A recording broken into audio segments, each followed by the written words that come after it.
안녕하세요. 맥킨의 지혜투자클럽입니다. HLB의 자회사죠. 자, 이미노믹 테라피틱스의 ITI 3000 관련해서 첫 번째 임상 시작 소식이 나왔습니다. 다음 주 투자 전략까지 한번 살펴보도록 하겠습니다. 자, 장중에 나왔던 기사죠. HLB는 이제 자회사가 엘레바 테라피틱스, 이미노믹 테라피틱스, 베리스모까지 이제 여러 이 자회사가 있는데요. 특히 이제 이미노믹 테라피틱스 같은 경우에는 이 플랫폼 기술의 유나이트가 있습니다. 뭐 쉽게 말하면 이제 이 항원을 몸속에다가 얼마만큼 빠르게 뭐 전달하느냐 이런 어떤 능력을 가지면서 이 항암 면역 관련되는 부분들 개발을 하고 있는데요. 이번에 이제 항암 백신 관련해서 임상을 시작했다는 소식입니다. 그래서 항암 후보 물질 확충기대가 HLB 전체적으로 좀 나오고 있다 이런 내용인데요. 자, HLB는 전체적으로 이제 메인인 리보세라님, 그리고 이제 세포독성 이제 항암 물질에서 파크리탁셀 3세대 항암제 난소 치료제로 이제 유럽에서 승인받아서 독일 쪽에서 이제 팔리기 시작하고 있는 아필리아, 요런 이제 글로벌 암 치료제 시장 공략을 주로 하고 있는 가운데 이제 새로운 이제 항암 후보 물질 확보에 속도가 낼 것이다. 이제 국립 이제 보건원 산하의 이제 임상 정보 사이트죠. 클리니컬 트라이얼즈의 이뮤닉 테라피틱스가 6월 중순부터 ITI 300 관련해서 임상 일상 환자 모집을 시작했다 이런 내용인데요. 요 사이트에 들어가서 한번 같이 한번 확인해 보면요. 여기 이제 clinical trial.gov죠. 여기에서 지금 이제 NCT 넘버가 이렇게 나와 있죠. 그리고 리크루팅은 이제 환자를 모집한다는 거고, 퍼스트 포스트디가 이제 6월 16일 이제 올라왔습니다. 그래서 최초로 이제 올라왔다는 거죠. 그 내용을 뭐 좀 살펴보면요. 이 ITI 300 관련되는 부분에서 프레이즈 1상이죠. 메르켈 세포 카시노마, 메르켈 세포암 관련되는 부분입니다. 그래서 지금 이제 8명의 환자를 대상으로 싱글 그룹 어사이먼트로 해서 이 오픈라벨로 진행됩니다. 그래서 이 스터디 데이트가 올해 6월 달부터 진행해서 내년 이제 6월 달 1년 정도로 프라이머리 컴플리션 데이터와 이 스터디 컴플리션 데이터가 일단 잡혀져 있죠. 그 내용을 보면 이제 아웃컴 메저에서 이 프라이머리 아웃컴 이제 메저를 보면 첫 번째 이제 일상이니까 안전성, 뭐 유효성 이런 부분들 나올 건데요. 여기서 보시게 되면 뭐 어드버스 이벤트 요게 뭐 부작용 관련되는 부분입니다. 그래서 요 1번부터 해가지고 7번까지의 안전성, 그리고 뭐 대사 관련되는 부분 이런 어떤 부분들이 나오겠죠. 그리고 지금 미국 쪽에서 하죠. 로케이션을 보시게 되면 유나이티드 스테이트 워싱턴 요렇게 리크루팅을 지금 모집을 하고 있는 상태다. 요렇게 보셔야 되겠죠. 그래서 요런 내용들의 어떤 기사인데요. 메르켈 세포는 이제 우리 피부 조직을 보면 보통 이제 암종에서 피부암이 대표적인 게 이제 흑색종이 있죠. 흑색종 다음으로 이제 피부암 중에 이제 메르켈 세포암이 있는데, 보통 이제 이 고령화 단계에서 햇빛을 많이 받으면 이 메르켈 세포암이 사실 좀 계속 확산될 수 있다 이런 우려감들을 표하고 있습니다. 그래서 우리 세포의 어떤 단계에서 보면 여기가 이제 표피고요. 상피라고 하죠. 그 다음에 여기가 이제 진피고 그 밑에가 이제 피하 조작이죠.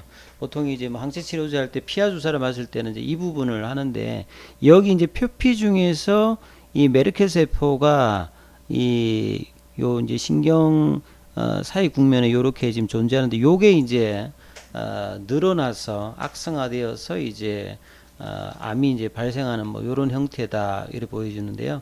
환자 8명을 대상으로 해가지고 안전성, 내약성, 면역 원성 요걸 이제 평가하는 방식으로 진행됩니다. 그래서 양성적으로 이제 최종 치료를 1년이 좀 지났거나 이 질병의 징후가 이제 포착된 후 세소 2년 뒤 재발한 어떤 사람들을 대상으로 하는데요.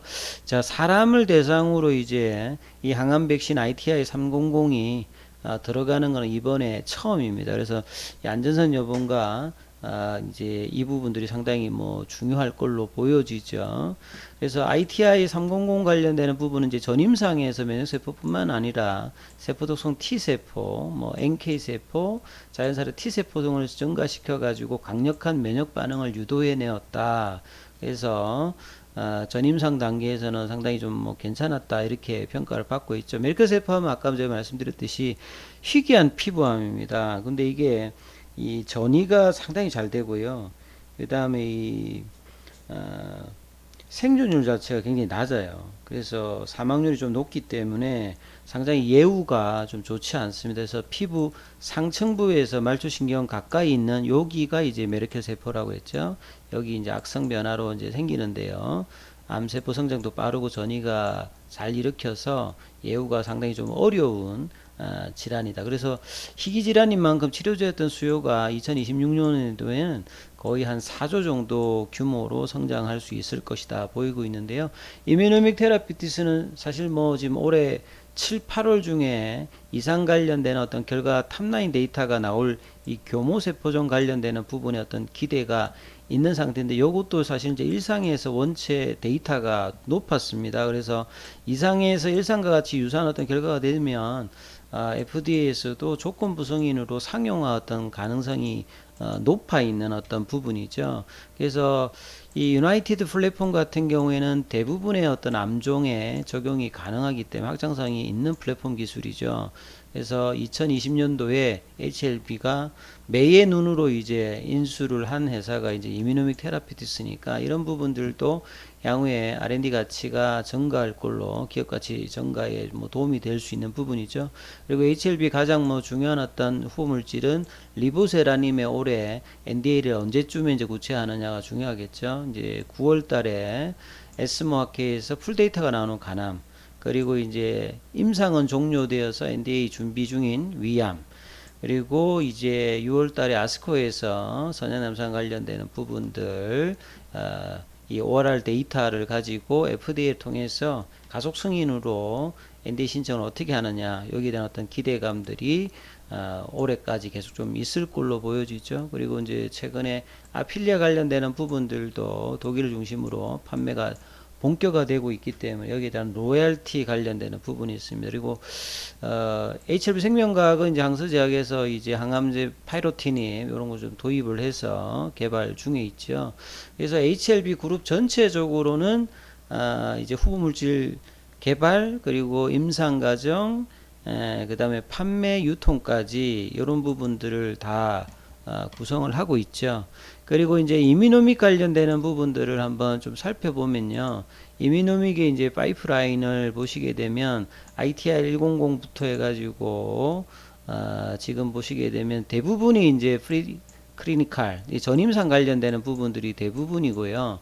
이번에 이제 300 관련되는 부분들은 이제 일상에 이제 리크루팅을 하고 있는 부분이고, ITI 100 관련되는 부분들이 이상 관련된 어떤 데이터가 어떻게 나오느냐, 요게 뭐 상당히 어떤 중요한 부분이다 이렇게 이해를 하시면 될 것 같습니다. 오늘 같은 경우는 이제 미증시가 급락을 하면서 그럼에도 불구하고 이제 HLB 테라피틱스는 이 다음 주에 이제 오랜만에 이제 IR을 앞두고 있죠. 그래서 테라피틱스가 한 10% 넘게 좀 급등을 했어요. 그래서 5거래일 정도 쉬었다가 오늘 이제 양봉을 내면서 최근에 이제 HLB 테라피틱스 같은 경우는 HLB 쪽에 이제 하진 메디칼, 하진 메디스를 이제 해서 이걸 통해서 이제 의약품 유통이라든지 의료기기 확장 이런 걸 통해서 재무적인 어떤 리스크를 좀 완화되는 이런 부분으로 좀 기대감이 있고요. 다음 주 IR에서 어떤 이야기가 나올지가 상당히 좀 주목되실 수 있는 부분이죠. 그리고 이제 HLB 제약 쪽은 계속 이제 이 비만약 관련되는 이야기들이 언론 기사에 계속 나오고 있는데요. 보통 이제 일라일리라든지 노바티스가 이쪽에 가장 강자입니다. 뭐 삭센다 관련되는 부분 요게 이제 있는데요. 그래서 비만 치료제가 시장 자체가 2026년도까지 계속 이제 증가를 하는 모습을 보여주고 있습니다. 세계 비만 치료제 시장이 이 대사질환 질환 대부분 뭐 당뇨병이라든지 이런 부분들이 계속 좀 증가를 하고 있기 때문에 여기에 대한 어떤 치료 시장 자체가 증가하는데요. HLB 제약 같은 경우에도 휴메딕스와 더불어서 이 잉크게틴인가요? 요쪽 관련되는 이게 이제 글루카곤 이제 유사 펩티드 관련되는 이제 작용 치료제를 비만에 뭐 중점을 두고 하고 있는데요.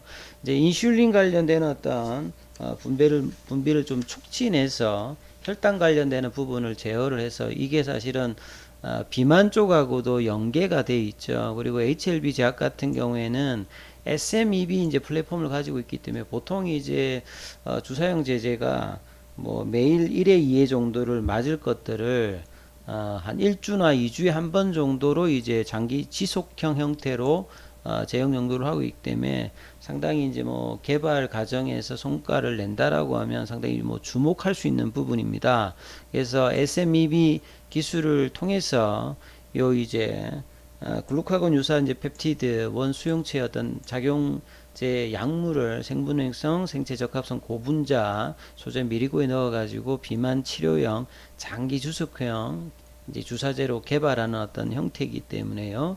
이 약물 기전이 이제 비만이라든지 당뇨 모두의 이제 효과를 모두의 효과가 있지만 초기에는 이제 비만 치료제로 타깃으로 하고 있는 형태니까 이런 부분들도 HLB 제약에서는 상당히 뭐 기대를 해볼 수 있는 부분입니다. 그리고 이제 다음 주에 사실 이제 노바티스가 오늘 시간에 한가를 갔죠. 다음 주에 이제 계속 뭐 여러 번 말씀드렸습니다만 22일에 이제 무중 관련된 물량이 들어옵니다. 그래서 추가 6천만 주가 들어오니까 이런 부분들은 이제 오버행 이슈에 어떤 부담이 있기 때문에 이제 기업 가치가 사실은 이제 무중으로 바뀌는 건 아닌데 주가가 엄청 많이 올라왔기 때문에 제자리를 뭐 좀 찾는 어떤 이런 와중에 있을 것이다. 장기적으로 어떤 기업 가치 전가들은 이제 실적들이 어떻게 되느냐 중요하겠습니다만 이 슈팅 나오고 난 다음에 이제 좀 다시 하락 국면으로 지금 이제 오버행 이슈와 더불어서 좀 내려가고 있는 부분이다. 이렇게 이해를 하시면 될 것 같고요. 그리고 HLB가 이제 6월 달에 이제 빅데이터 분석으로 제약 상장사 관련해서 브랜드 평판 지수에서 이 5위권으로 이제 순위 이제 올라와 있는데요. 요거는 이제 뭐 빅데이터를 통해 가지고 이제 브랜드에 대해서 이제 뭐 소비자들의 활동 관련되는 부분을 한 거니까 실질적으로 뭐 시장에 큰 영향이 있다기보다 요런 어떤 내용들이 있었다 이렇게 보시면 될 것 같습니다. 차트를 통해서 한번 이 부분 한번 좀 살펴봐 드리면요. 이제 사실 이제 뭐 볼린저 밴드 하단 부분에서 이번 일주일 동안 큰 반등이 없었습니다. 그래서 계속 이제 5일선 지금 저항을 맞으면서 오늘은 이제 시장 대비해 가지고는 크게 이렇게 뭐 내려가지는 않았는데 HLB 이제 테라페틱스가 이제 10% 넘게 이제 올라가면서 제약도 이제 뭐 좀 양봉이 나왔는데요. HLB는 계속 이제 거래량이 이제 이번 주 내내 이제 약화되는 모습을 보이면서 현물에서는 외국인들 매수하고 이제 기관들 매도, 개인들 매도하고 공매도 관련되는 부분들은 좀 줄었어요. 시간에도 큰 흐름이 없었는데 지금 이제 거의 이제 5월 초에 간세포암 관련돼서 항서제약의 이제 그 이야기들이 나오면서 올라갔던 부분들을 거의 이제 제자리로 되돌리는 어떤 파동 국면에 나와 있습니다. 그래서 이 부분에서 이제 양봉이 언제쯤 나올 수 있느냐, 그리고 이제 6월달, 7월달, 8월달은 사실 9월달에 에스모 학회의 어떤 모멘텀을 어느 선에서 다시 이제 받아서 올리느냐가 중요한 건데, 중요 라인은 일단은 다 일단 이탈했죠. 5만원대, 45,000원 요런 라인, 강한 라인을 좀 이탈했기 때문에 지금은 이제 약세 어떤 라인에서 좀 침체 국면에 있는데요. 이런 부분들이 다시 이제 모멘텀을 발해서 올라가기 위해서는 거래량 증가와 이제 5일선 회복의 양봉이 이제 어떻게 다음 주에 나오는지 이 부분들을 중심을 하면서 이제 시장의 회복들도 좀 보시는 어떤 이 흐름들이 다음 주에 나타나는지를 좀 참고해 보고요. 다음 주에 이제 노터스의 이제 무중 관련되는 이제 오버행 이슈가 또 주중에 있고, 이 테라피틱스가 이제 오랜만에 IR이 22일에 있지 않습니까? 요런 어떤 부분들이 시장에서 어떤 반응을 보이는지 이 부분 좀 참조하시면서 투자 대응 전략을 삼으셔야 될 것 같습니다. 여기까지 하겠습니다.